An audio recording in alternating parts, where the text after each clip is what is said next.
Dili International Maratona hanesan eventu internasional ia e tinang idane ita koko atu halo ka organiza profissional litan nebeke ita tau força votida entre presidência ho nono governo constitucional, patrono o presidente da República, nomos primeiro-ministro e homos federação atletismo tamamos iha organização ba evento idane.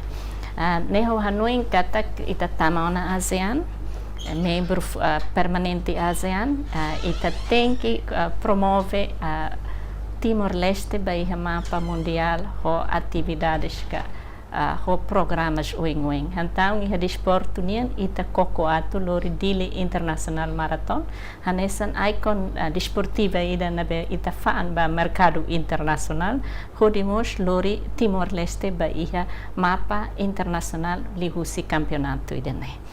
Também makatinang idane ita organiza Kaleur Tebes e Coco organiza o profissional e te convida atletas sira husi ASEAN Plus e mos itani vizinho sira nessa Austrália e mos husi parte selo que na beha cara concorre.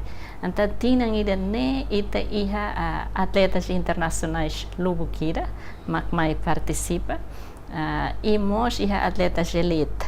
Atleta elite na bem mais confirmado maiona makusi Rússia, Malésia, nomos Rússia, Indonésia, homos Austrália e íamos Rússia, China.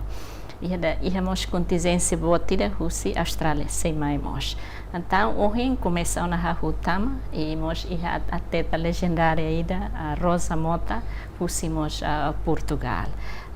Ho Hanoi katak se ita convida a ser mais a Timor-Leste, com certeza, sira será Timor ne furak, ne paisagem sira, ne cultura sira na que ita se apresenta e ita ne apresentação uin hanesan parte ida Husidili International Maratona.